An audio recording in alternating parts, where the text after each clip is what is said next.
this has got to be the title of tonight. Born to Pawn. Born to Pawn. We're not live. We're not doing it yet, are we? Yeah, this is... Yeah. You're already showed yourself up, Kathy.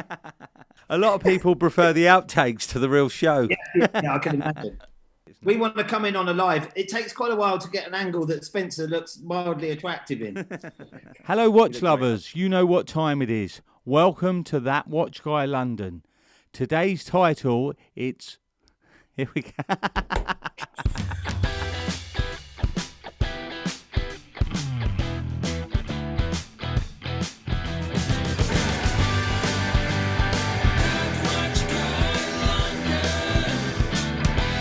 Today I have two real live porn stars. I have Kathy from £1 Million Pawn and I have Nathan Finch from Posh Pawnbrokers. Hi guys, really nice to have you on here today.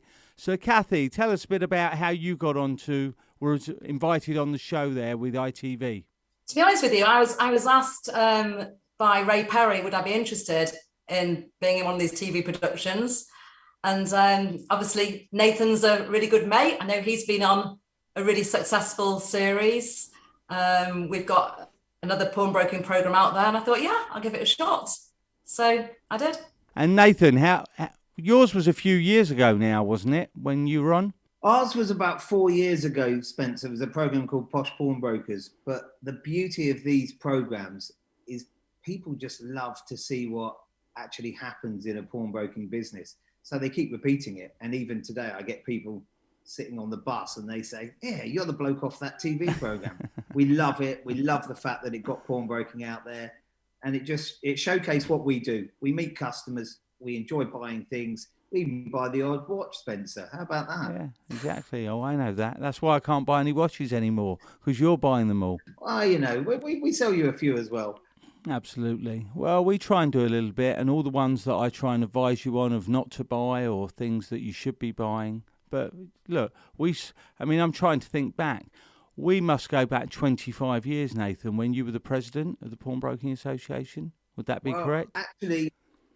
Actually, you're a bit older than you realise. It's about 32 years. Really? I used to run the National Pawnbrokers Association. And I had hair back then, and you weren't grey. So it was a really long time ago. So that was like late 80s? Yeah, it would have been. Very late 80s, early 90s. And I remember taking a call from you when you were first setting up your business, and it's quite an irony. You asked me all about advice on how to be a pawnbroker, and I phone you now about advice for watches. So what goes around comes around. It's quite frightening that I had to ask you if I could become a pawnbroker. How crazy is that? It's quite frightening I have to ask you about watches, but you do know your knowledge. I'll give you that. Thank you. And Kathy, when did you first start in the pawnbroking business? Was that? You know, I just kind of had a little flashback then, because actually, just looking at both you guys now, and I started being a pawnbroker 31 years ago. And one of the first people I phoned, and Nathan knows this story, is Nathan Finch from behind our Walkden shop. I think it was about 24 years old. And I had a problem with something, and Nathan answered the question. And like you, Spencer, you know, I've known you, hate to say it, I was thinking it's 25 years, but it's not. No, you're right. It's probably about 28, 29 years from the road shows, from the NEC trade shows. Sure, there was NEC, absolutely. Good old NEC days, that's where I met you, and you had the best stands ever. Yeah. Spencer, I'll tell you an interesting point here. The three of us are all good friends. We go back a long way. But it does illustrate the point within our trade, whether it's pawnbroking, whether it's buying or selling watches, trust. You have to trust the people you deal with, and you have to have a proven track record of behaving well, being a loyal person, and being honest. And both of you guys have that. Yeah. Well, that goes back to the early days, doesn't it, Nathan, where you used to had to belong to the NPA, the National Pawnbrokers Association. You got the coat of arms on the door, and obviously we were all quite young then, and doing that business back in sort of late 80s, early 90s, and the stores and serving people.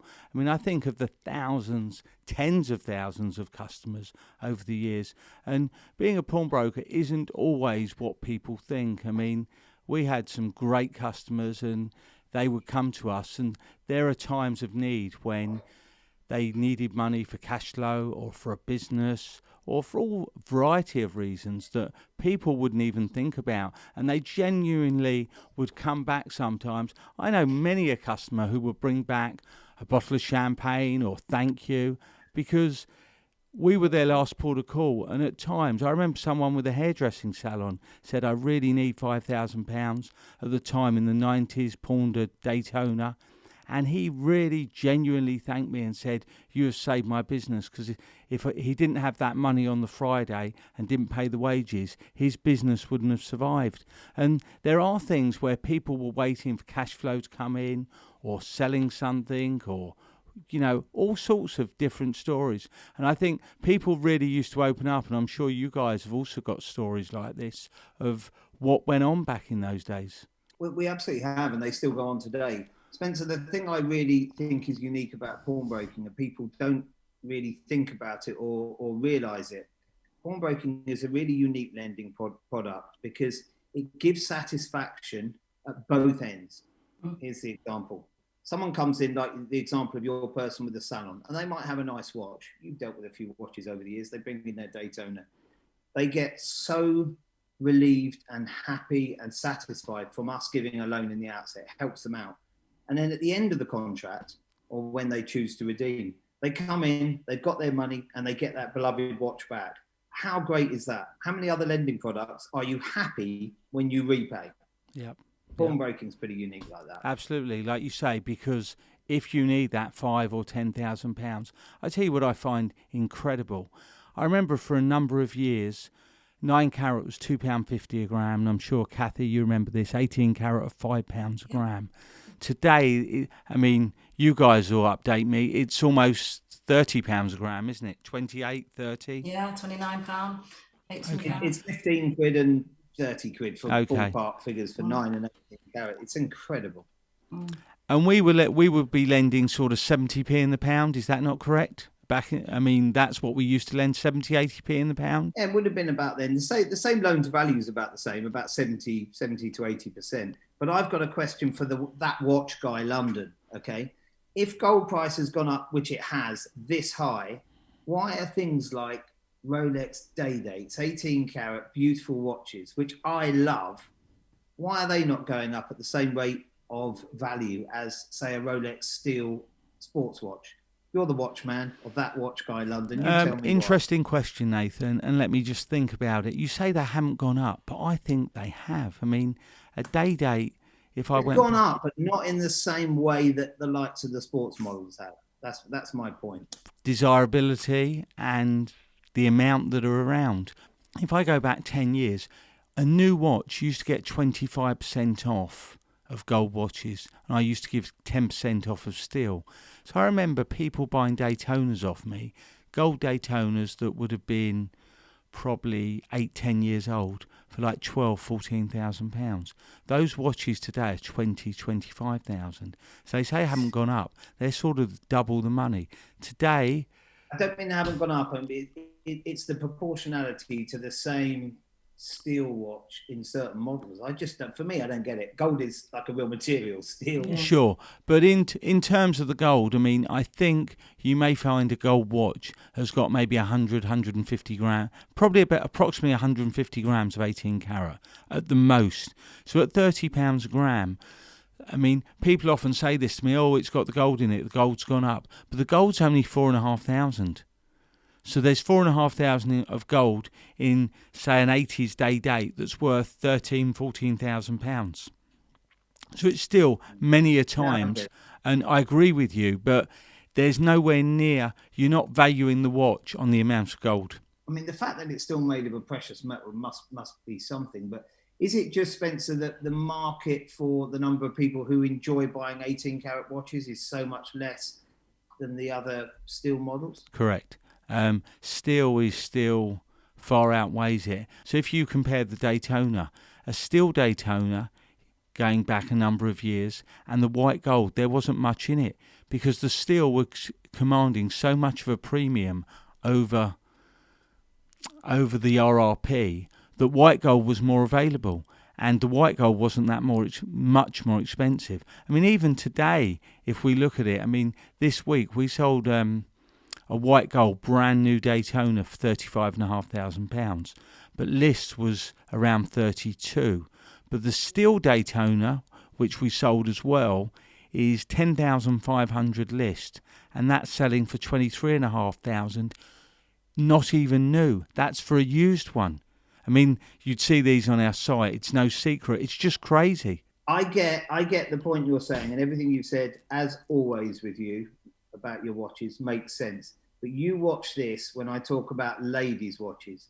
I'm going to talk to the most successful and well-respected lady in the country, Kathy Lyons. As a woman, the best female pawnbroker around at the moment, the hottest property, 18 karat gold or steel. You tell me which you go for. 18 karat gold all day long. I rest my case, that watch guy. You know, 18 karat gold all day long. But Nathan, going back to those. However, I have pulled out and I can't part with it because it's from Spencer. It was one day when I think I'd perhaps been drinking at the NEC and went back to Spencer's amazing BQW stand. I bought myself this. Can you see it? But I can't part with it. I can't read the time on it. Is that the ladies' date just? Yeah, I that's a nice watch. I love it. But do you know what? For me, for a woman, 18 karat yellow gold all day long. All day long. That's your 69178, Nathan. And then the newer model was the 79178. Yeah. I tell you what, how off do you spend? But Kathy, you mentioned the days. I mean, the NEC, Earl's Court, and then that got knocked down and we had to move to Olympia. But the days at Earl's Court was incredible. And I think if I remember back, the day when you bought that, so we used to be in the old Earl's Court, which eventually got knocked down. People would come to our stand. We give out the mouse mats, the polishing cloths. People I was saying to Chris and I, you actually had, your stand had the best giveaways ever. You know, I mean, from Tic Tacs in BQ little boxes, BQW boxes, to actually one year I remember walking outside in the car park at Olympia, I think it was, and you had a ready iced cream van all branded up with your BQ. Nathan, have a guess there. How many ice creams do you think we gave away over 3 days? It was a boiling... Oh, I can imagine. Go on. Okay. Go on. 3 days, BQ ice cream. Do you want it broken down by flavour? No. Do that. There's no need. It was only vanilla. I done a deal with the guy. Let me think. It was fantastic. I'm going to say over a 3-day period, 974. Go on, Kathy. Much more than that. I was going to say about 1,400. Okay. So what happened was we were trying to think, because at the time there was Tresor Paris who gave away the bracelets, and they had an Eiffel Tower, they had a chocolate fountain. So from the year before I thought, right, I'm not going to be beaten. And viewers, you know this, I hate being beaten on anything. I thought, what can we do to try and do something better than them? I saw an ice cream van and thought, that's it, I'm going to do it. So we branded this ice cream van up, and we get a picture up for the viewers. I done a deal with the guy and I said, how much would you charge me to be outside Earl's Court for 3 days, all day long from like 12 till 6, and it was boiling hot weather.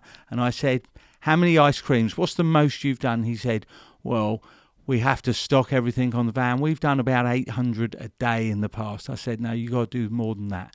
So I think I done a deal with him where I paid him £1 an ice cream. And don't ask me why, how, because we only served about 200 customers, but we gave away 5,000 ice creams. There was 5,000 ice creams over the 3 days.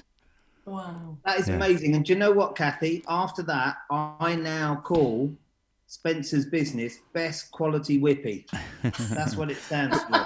But the most scary thing the most frightening thing after that was a few days after the show, someone called up and we didn't get thanked for selling the watches. Someone phoned and said, oh, you're the ice cream man. So it really worked well.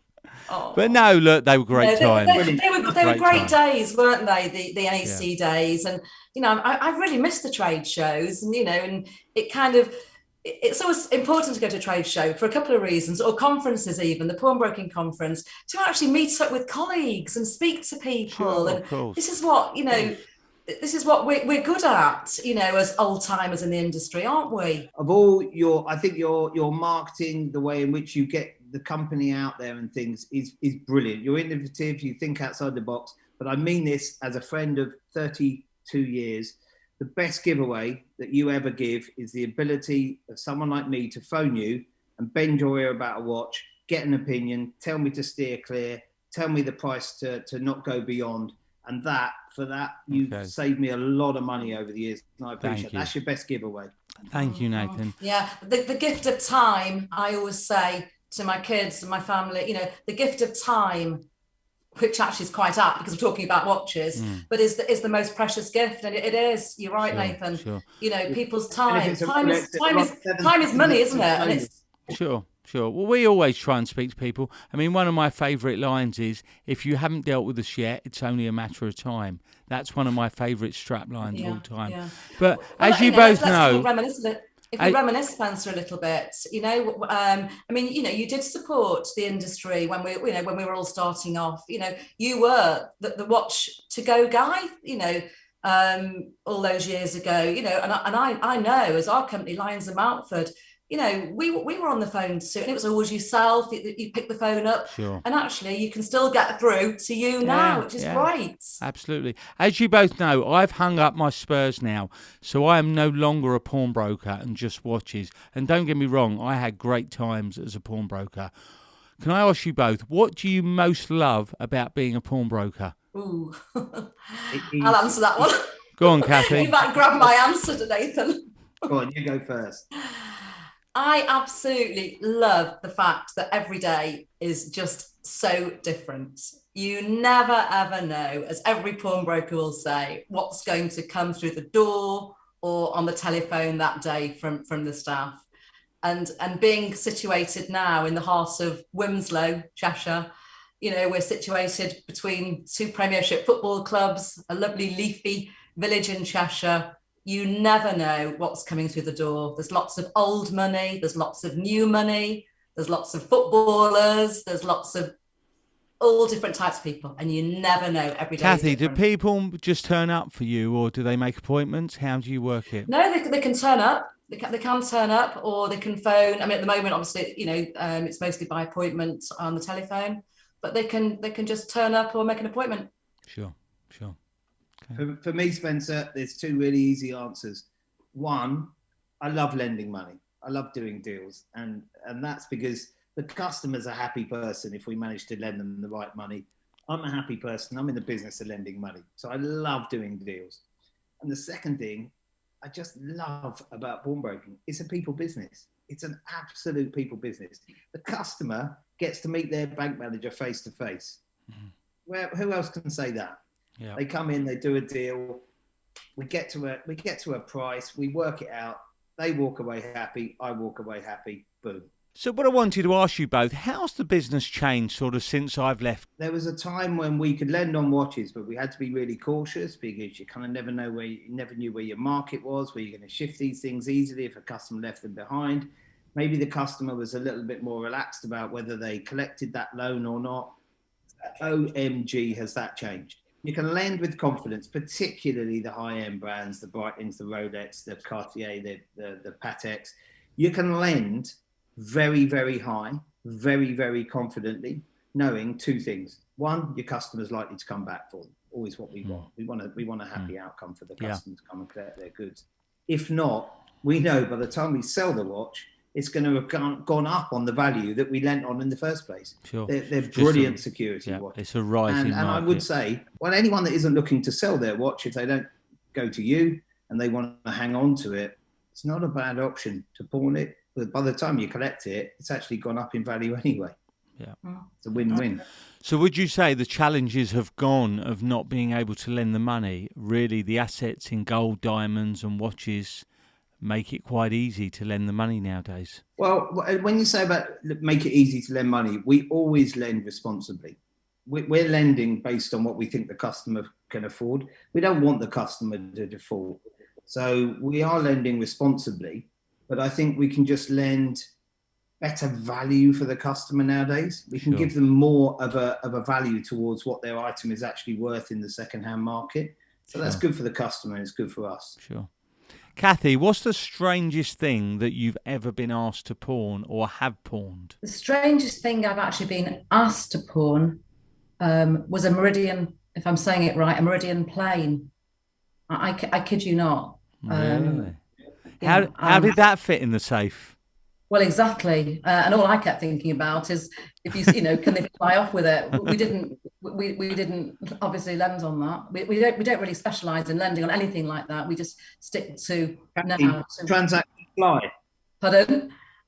The transaction fly. And what about you, Nathan? What have you had? What's come across your path? We've had a few interesting things. We got offered a racehorse. Given the amount of money I've lost on racehorses, I was tempted just to take it in a pawn and then shoot it. But I'd say a loan we did, which was a set of gold false teeth, kind of a bit minging at the same time as quite cool. I tell you what, though, Spencer, one of the most unusual pledges, and it wasn't with myself, but it was, you know, it was another company. One of the most unusual pledges has to be the herd of cows. It still tickles me that now. And it was a pledge that actually happened. Go on. And I never knew cows had passports, but actually the farmer had to bring all the cows' passports in. Good. Can you imagine putting that in your safe? Nathan's complaining that he hasn't got to ask me enough questions. So off we go, Nathan. Go on, fire away. Spencer, after knowing you for 32 years, I'd like to put you on the spot. So the question I have, what is the most expensive watch that you have either bought, sold, or bought and sold? Well, thankfully I bought and sold it, because otherwise I'd still be in a mess if I hadn't. But it was in the region of £300,000. Yeah, it was a Patek 40th anniversary. Yeah, it was quite. Only a watch dealer would say in the region of, Kathy. Absolutely. Did you know that? Yes, I did know. Because I bought it for. The difference between what he sold it for and what it actually is, that's the profit and that's the region. You're absolutely correct, Nathan. I bought it for 300,000 and sold it for a little bit less.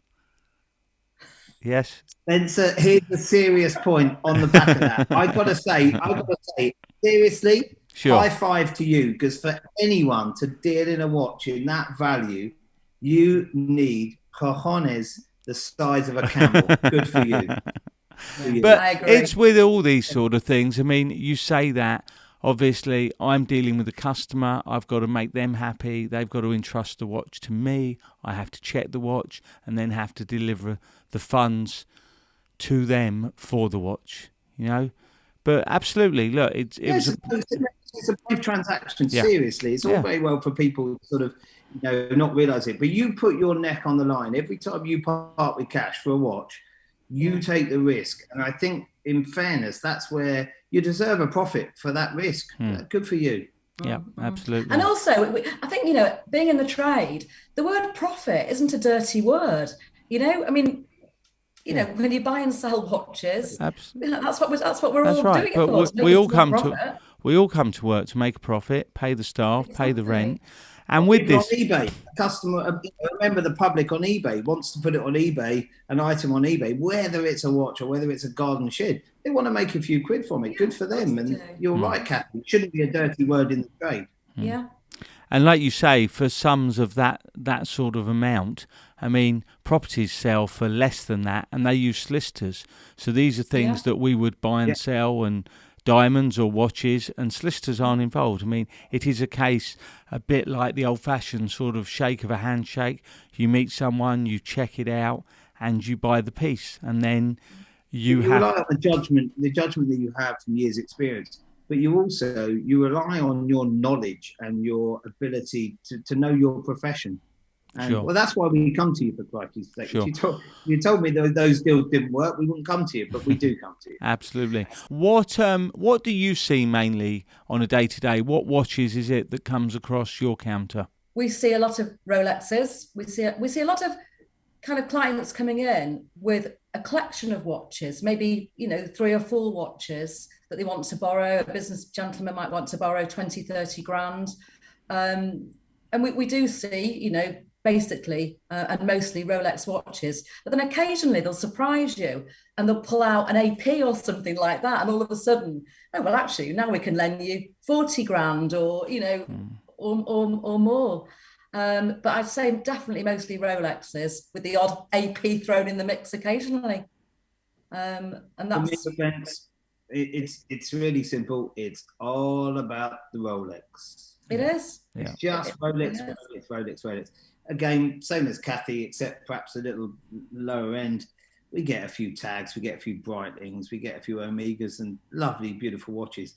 But everyone wants a Rolex, and it's what we see. 9 out of 10 loans for us on watches. Thinking about it though, with Rolexes, it's often, you don't often see many ladies' Rolexes, but actually, when you think about it, the ladies are wearing gents' Rolexes, aren't they?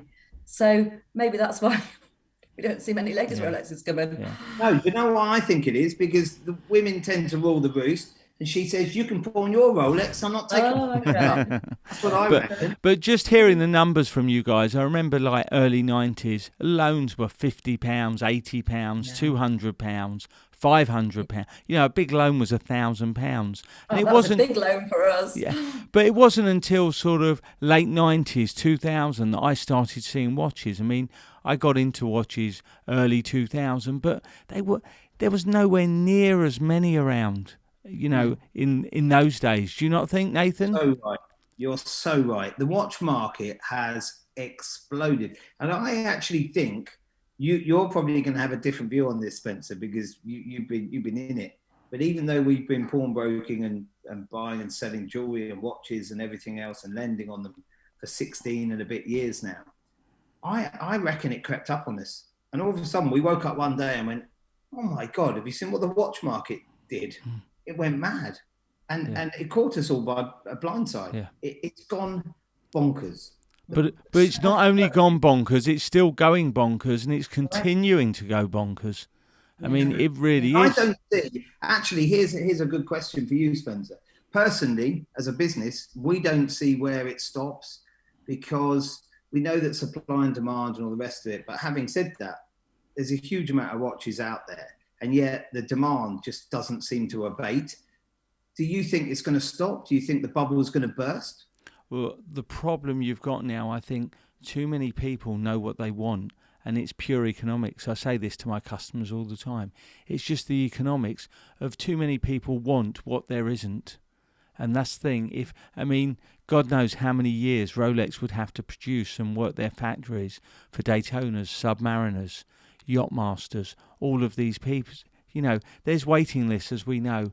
Forget the waiting list. There's just not enough watches to go round. And you look, anyone who's 1.2 million a year from Rolex, though, how can there not be enough to go round? I get what you're saying, but I don't get it. It's crazy to me. Well, Nathan, if I went back 10 years, the only watch you couldn't get was a Daytona. So when they were sort of 3,500, 5,000, they were selling for 7,000. When they were 7,000, they were going for a few thousand premium.